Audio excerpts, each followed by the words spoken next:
Marcus, good to meet you and nice to be speaking to you about golf and golf at the Buckinghamshire. Very nice to meet you too, Gary. Looking forward to it. Marcus, tell me a little bit about your golf. Where did you start your golfing journey? Yeah, I'm very happy to. Started playing golf as a child. Came from a golfing family, so I think I got my first set of clubs when I was 3 or 4. Always enjoyed following my parents out on the course. Then, as I grew up, spent a lot of time with friends, with family on the golf course back in my native Sweden. And really developed a love for the game then that I would say has only grown over time. You were very young when you started then. Almost as soon as you could walk, you were out on the golf course. Yeah, pretty much, and added all the bad habits of trying to get a bit of extra power in the swing and the consequences that brought to the swing. But yeah, it was a good way of starting. You have your own family now, and I think you have three boys, don't you? And you bring them to the golf club, bring them to the Buckinghamshire to play.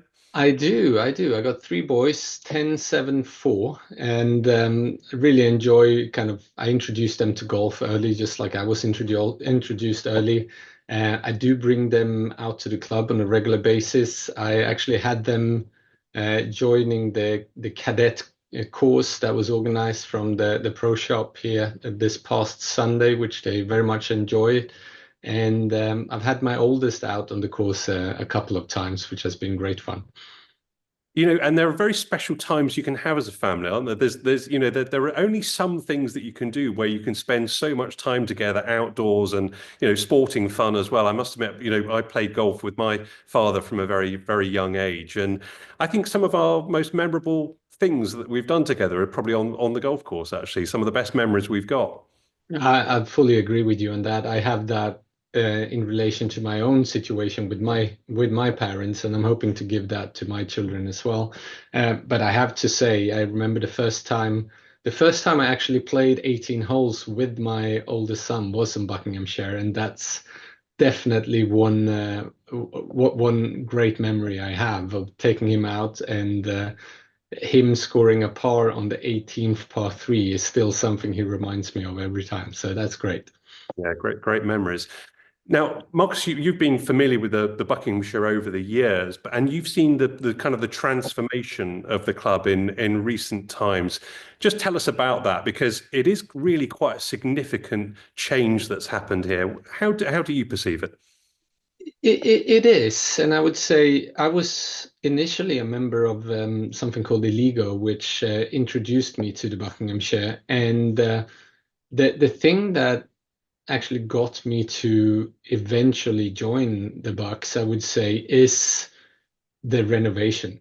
Because it was a great place before, but after the renovation, it just became a really lovely place to go and spend time at. I enjoy being out there. It feels a little bit like a second home from home. I enjoy spending time in the restaurant area. I enjoy spending time on the in the bar area, and I think the different rooms that have been added, whether it's the wine room, the whiskey room, or so on, it just adds to the atmosphere. And for me, that kind of became the difference between being a visitor and wanting to become a member. So after the rebuild is when I've decided to become a member. What about the golf course as well? Because the clubhouse, in some ways, the house is kind of a star attraction, but it's a beautiful golf course out there, and it's a beautiful It, setting. And for those who are living in and around London, that escape to the this parkland here and this golf course is really quite a treat and a privilege. yeah, it is a beautiful course, and to be honest, I'm surprised that there isn't more noise around the course outside of the course, if you can see what I mean. Because I have to say, the first time I played it, I was very surprised of how much I enjoyed the course. And I like the variation. I like the fact that you feel every hole has its own kind of distinct characteristics. You don't feel like it's one of them courses where a number of holes are crossing each other. They're individual. It feels like you're playing one hole at a time, which I very much enjoy. And then I think it's a relatively long and challenging course, depending on what tee box you want to play from. So that's something that I've really enjoyed. I think there are a number of great holes out there, and since they change the direction of the 9 holes so that you now start on what used to be the old 10. I think you have one of the tougher kind of first 4 holes that you find anywhere around London in England. So that's a great start. Really, really enjoy that. And if you get past those first 4 holes in a good condition, you're set up for a good round. And a bit of a grandstand finish outside the clubhouse now. Yeah, yeah, that's true. That's true. I have been guilty of a few bad shots and seen a few there as well. And they're all there for all the members to see as well, right there on the Absolutely, terrace. absolutely. It's better to make the bad shots in the winter when the veranda isn't full of people. But That's right. yeah. Save your best game for the season. But the other thing I wanted to talk to you about is, you have a very busy professional life. You're in banking and finance, and one of the things I suppose that the transformation of the clubhouse has allowed for is that opportunity to work, to spend some time working here as well. But just tell me about how you Mm. perhaps mix business and pleasure, if I can put it that way. How do you make kind of golf part of your business and professional life? No, look, I think first of all, the service at the club is great.